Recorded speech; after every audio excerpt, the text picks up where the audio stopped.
Hi, welcome back to my channel, Suspicious Minds. On here I talk about true crime, unsolved disappearances, and just generally creepy stuff. So if that is something you like, please subscribe and choose your notifications. And if you like the video, please click on like. I'd also love it if you share this with your family and friends to help me build the channel. Before we go into today's case, I just want to also state that I in no way try to glorify perpetrators. I want to shed light on these crimes so that we may recognize the signs in people so that we can possibly save ourselves or our loved ones from these things happening to us. And with that said, let's look at the case for today.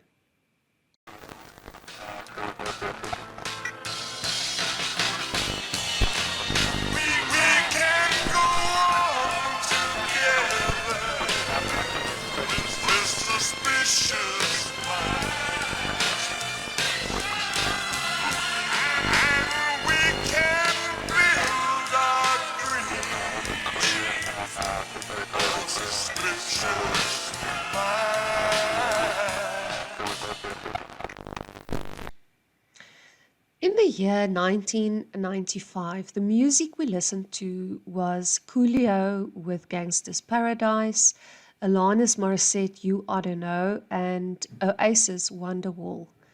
The movies we watched was 12 Monkeys, Waterworld with Kevin Costner, and then the very famous Clueless. In that same year, actually on the 1st of January of that year, Fred West was found deceased in his prison cell by his own hand, few days before he was supposed to go on trial for the murder of 12 women, of which 2 were his own daughters. So he just took the easy way out in 1995. Also in 1995 in the UK, the boy band Take That decided to break up because Robbie Williams announced that he's splitting from the band. It's actually so weird that they actually established helplines, call-in centers, so that the youth could call for counseling. It was so traumatic to them that this band had broken up.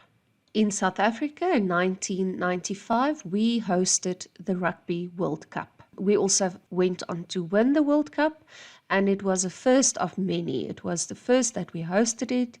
It was also the first time that South Africa was allowed to take part after apartheid was abolished, and it was the first time that South Africa had won the World Cup. But what also happened in 1995 in South Africa was the capture of 2 serial killers that was on the prowl in the streets of Johannesburg since 1993.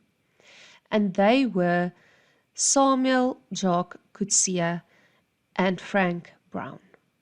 So when we look at Samuel Jacques Coetzee, his background, we will call him Jacques from here on.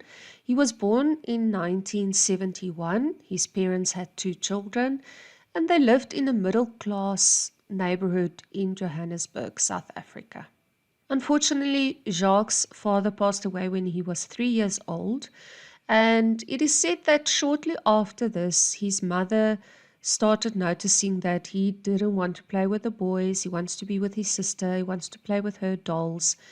And the mom was so concerned that she actually later on took Jacques to a psychologist. The psychologist assured her that she doesn't have to worry about anything. It's normal after a child loses their parent. But what the mom did not know at that stage was that Jacques was identifying as a female, but he didn't know how to tell anyone because he was still very small. And that was a trend throughout his life, which we will see in this video.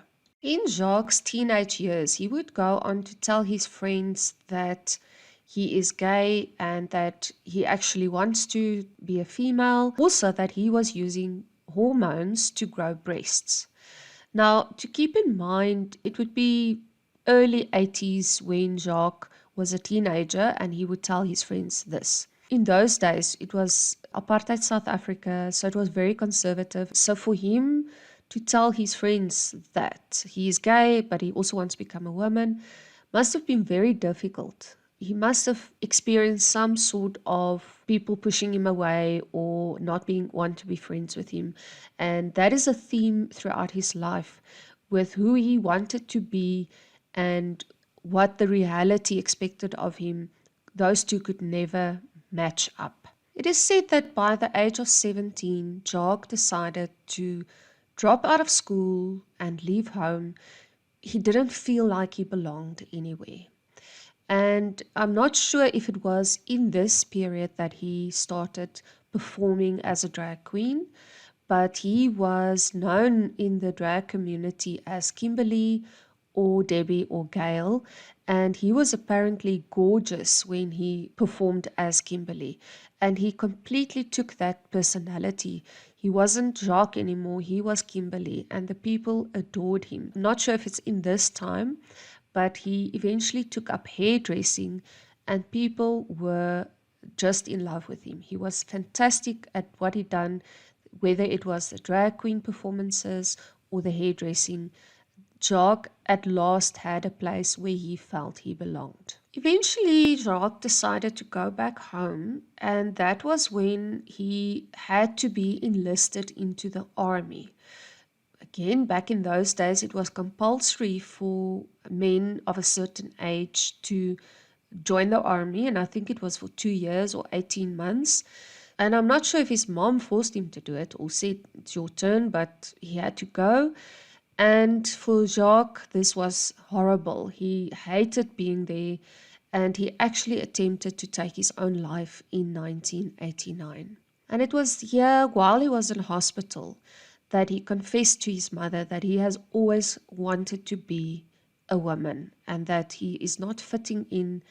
And his mother took this very, very hard, and she actually distanced herself from Jacques. When Jacques' mom alienated herself from him, he felt alone, and he felt like since his whole life he didn't fit in anywhere, and even his mother is not accepting him. So he decided that he's never going back home again, and he finally started his own life. And he started as a salesperson at the AA, being the Automobile Association, and he was apparently also well liked. It was during one of his performances at a gay nightclub where he met a man that would have changed the direction of his life completely. He met this handsome guy who was 8 years older than him, and Jacques took this man home. And this man's name was Frank Brown. So Frank and John immediately fell in love with each other. The connection was instant. They wanted the same things in life. Frank, having lost his job recently, he worked at a bank, decided that he's going to move in with Jacques. So that happened immediately. And their relationship grew from there. Unfortunately, it is said that Frank was very abusive towards Jacques, but that Jacques handled it. He didn't do anything or ever went to the police station to say that he's abused. But that is how their relationship was known, full of abuse. They also say that Frank was very jealous over Jacques. He didn't like the fact that Jacques would perform as a drag queen, but he realized that the money that Jacques earned by his performances helped both of them and paid the rent. And he was very jealous also when Jacques won beauty contests, which he did. He won a lot of them, and they would say that this Frank would just fume when Jacques won competitions. Frank and Jacques' life took a very sinister turn in August of 1993 when at one of the bars that they frequented, they met Chris Anderson. He was a 35-year-old man who was a drifter, and he didn't have a place to sleep for that night when Jacques offered for the guy to sleep at their place. When they arrived at the flat, they did take part in intercourse, the three of them, and it is said that Frank became jealous when he saw that Jacques is allowing Chris to do to Jacques what Frank is not allowed to do, whatever that may be.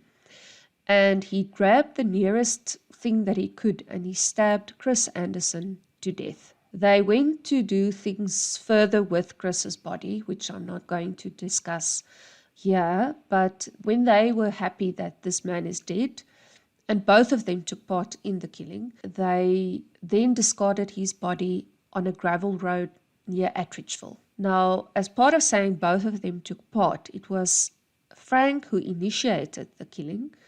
Jacques did not know that this was going to happen, but when he saw what Frank was doing, he willingly took part in it. After their first killing, for the next 2 years, the men frequented bars and picked up their victims to murder. In November of 1993, Frank and Jacques met a 30-year-old man and a 15-year-old boy whose names nobody has ever known, who asked them for money. Jacques and Frank said to them, "Sure, we'll give you money, but you need to give us sexual favors in return." The boy and the man agreed, and they took them back to their flat, and that is where they had intercourse with this 30-year-old man and a 15-year-old boy. Their plan was to pay them, so they took them to another desolated area to pay them. And an argument ensued about the payment because they offered them more at the place where they met than what they were going to pay them now. These poor people, the 30-year-old man and this young boy, not knowing who these people are that they are arguing with, they stood their ground on, "You didn't say this was what you were going to pay us." And they were then eventually shot, strangled, and again, horrible things done, and just left there to die. Frank and Jacques would later on confirm that they were the people who killed them, but didn't know who they were, what their names were, where they were from. So that is quite sad to know that somebody's loved ones died there, and they, until today, don't know that they died. In September of 1995, Jacques and Frank was living in a house in Roodepoort. They were having sexual intercourse when Brown noticed that somebody was peeping into the window. They realized that it's the gardener, a 27-year-old man,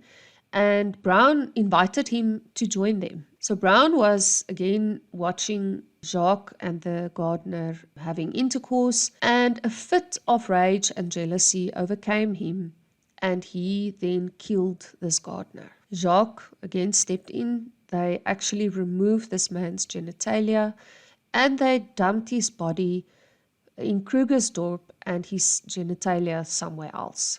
So that was in September of 1995. 3 weeks after murdering the gardener, the killers went to a park for a walk, and a 32-year-old man called Robert Richter approached them for sexual intercourse. They accepted this offer, and the three of them went back to Robert Richter's house in Edenvale. While there, Robert told them that he likes to be tied up. The two killers just looked at each other, and they seized this opportunity to tie this man up and murder him. They then robbed his house of valuables, they stole a firearm, and left the premises with his vehicle. So these two men have now killed Chris Anderson, the 30-year-old unknown man, the 15-year-old unknown boy, the gardener, and Robert Richter, who took them to his house. And little after a month from Robert's death, Frank Brown decided to rob the lady that allowed him to stay at her house, and he stole a firearm from her. Luckily, she reported this to police, and Frank was arrested. At that time, Jacques wasn't with him, and the police didn't know that these people were the killers of those 5 people. Frank was found guilty of stealing the firearm, and he was actually sentenced to prison. And it was while he was in jail or in prison that he decided to call an inspector from the police and tell them of these crimes that he and Jacques had committed. So eventually the police had a lot of questions, and they were thinking maybe this person is just looking for attention, but they assigned some people to the case, and after many months of investigating, they had enough proof to say that yes, the claims that Frank Brown made that he and Jacques Coetzee killed 5 people were in fact true.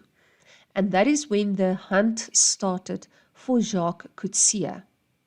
They found out that he was recently also paroled for vehicle theft, and they had that picture available to share with the public.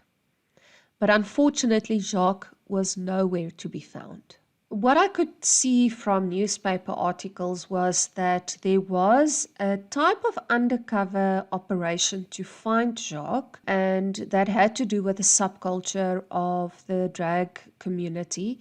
But he was eventually captured in 1996 at a house in Terfontein, where he was then taken to jail, and he and Frank both underwent psychological evaluation to see whether they were fit to stand trial, and both were found to be very fit to stand trial, and the proceedings then continued.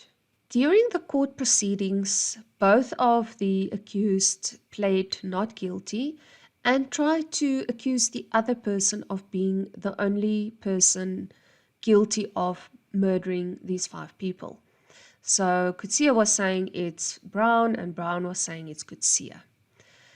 And only 13 days after the trial started, Coetzee was found deceased in his holding cells. He had taken an overdose of medication, and he left a note for Brown to say that he doesn't want to be in this world anymore. So Brown had to face the music alone, and eventually he was found guilty on all charges against him. After Coetzee committed suicide, so even though he was found guilty, he did change his plea to guilty, and he was found guilty of the murder of Richter, and the other 4 murders he was found guilty as an accessory to murder, even though the testimony was a bit different, but he was found guilty in the end. Brown was also found guilty of aggravated robbery, illegal possession of a firearm, and a lot of other charges against him. Even though he was found guilty and he changed his plea to guilty,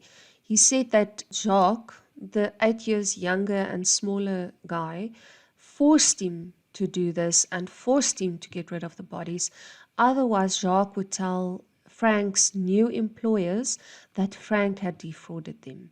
So he made himself out to be this victim, while Jacques was this horrible instigator who made him do these things. In sentencing, the judge said that unfortunately there is no concrete evidence except the word of somebody else that Brown had committed these murders, except in the case of Richter, but that he doesn't believe Brown's claims that Jacques was the main instigator. As I said earlier, he found him guilty of all the charges against him: accessory to murder, aggravated robbery, and he was sentenced to life imprisonment for the murder of Richter. He was given 60 years prison for accessory to murder. He was given 15 years for the aggravated robbery and 4 years for the illegal possession of a firearm. And that is the sentence he got. He's in his 60s today, but still in prison. This is just a very sad case in so many ways, but mostly for the victims that have died. They ended horrible, lonely deaths by the hands of people that they trusted, even if it was just for a few minutes that they trusted them. So to me, that's very sad. The families that had to hear of the details in the court hearings, the devastation that was left after this, it's just really, really sad. And it could have been different if Jacques Coetzee and Frank Brown didn't decide to murder. I want you to tell me, it's something that I wondered about, and I would love to hear what you think. Do you think that Jacques would have killed if he never met Frank? And also, would Frank have killed if he never met Jacques? Or was it just this jealousy and passion that Frank felt for Jacques that sparked the fire and then fueled the fire? So I want you to tell me, what do you think? And do you think that Frank got what he deserved, that he's still in jail today, even in his 60s? I'd also like you to tell me if there are any cases you would like me to cover. If there's cases that are relatively unknown, I'd love to know about that. I have a long list of crimes that I already have planned for the channel. I'm focusing for now more on South African crimes because that's where I'm from. But if you have any other crimes you would like me to cover, I'd love to hear about them. I'd like to thank you for staying until the end. Please remember to set your notifications and to subscribe so that you know when my next video is posted. And if you like the content of this video, please press like and inform your friends and family because I'd really like to grow the channel. And until next time, please be safe and I will chat to you in my next video. Bye.